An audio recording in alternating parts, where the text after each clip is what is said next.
नमस्कार, द देसी अड्डा पर आपका स्वागत है। मैं हूं राकेश तिवारी। देखिए, कुंवर वाहिनी के अध्यक्ष जितेंद्र स्वामी आज एक बार फिर से भाजपा में शामिल हो गए। आप सभी को पता है, पिछले दिनों जब टिकट नहीं मिला आरजेडी से तो वो खफा हो गए थे और खफा होकर उन्होंने आरजेडी पर कई गंभीर आरोप लगाए थे। उन्होंने कहा था कि किस तरह से पार्टियां अब टिकट को बेच रही हैं। आरोप सीधे सीधे अवध बिहारी चौधरी हिना साहब पर भी उन्होंने लगाया था, लालू यादव के परिवार पर भी लगाया था, संजय यादव को भी कटघरे में खड़ा किया था। सिवान की राजनीति में जितेंद्र स्वामी का अहम योगदान है। उनके पिता स्वर्गीय उमाशंकर सिंह महाराजगंज से आरजेडी के सांसद रह चुके हैं। उमाशंकर सिंह 77 से लेकर 2000 तक लगातार विधायक रहे। 95 में एक बार हारना पड़ा, 2000 के बाद फिर से वो विधायक बने, फिर 2009 में वो सांसद थे। इस तरह से देखा जाए तो सिवान की राजनीति में उमाशंकर सिंह का अहम योगदान था और जितेंद्र स्वामी रणनीति बनाते थे। उमाशंकर सिंह के साथ उनकी जो रणनीति थी वो काम करती थी और चुनावी विजय श्री मिलता था।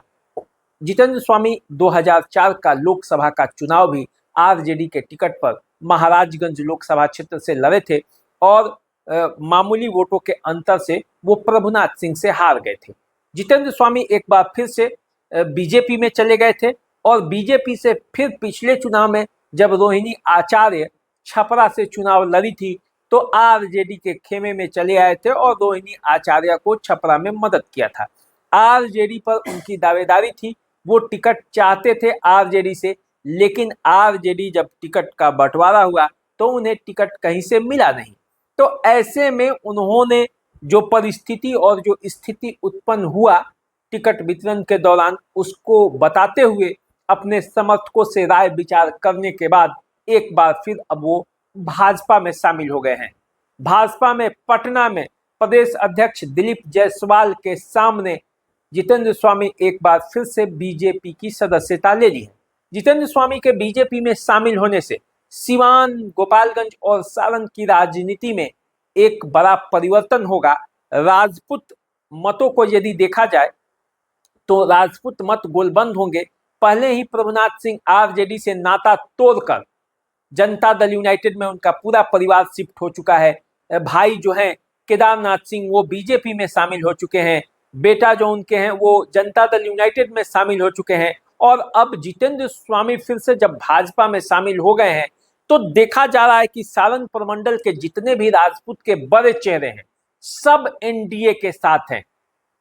यदि आप गोपालगंज से गिनती शुरू करेंगे तो गोपालगंज से मनजीत सिंह, राम प्रवेश राय, जितने भी बड़े राजपूत नेता हैं, सुभाष सिंह, ये पूरा फैमिली जो है वो आरजेडी का में नहीं है, सब एनडीए में है।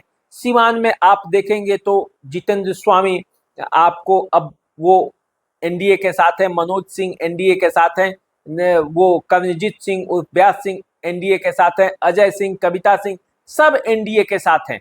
कोई बड़ा चेहरा राजपूत का बचा नहीं अब इधर जो आरजेडी के साथ हो।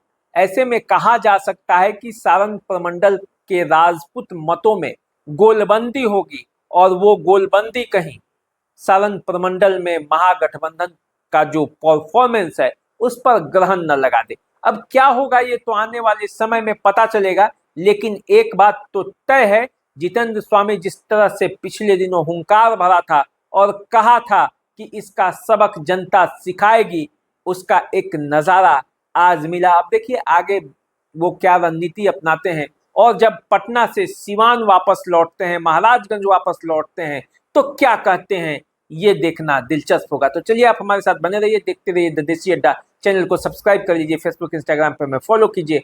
अभी दीजिए इजाजत, नमस्कार।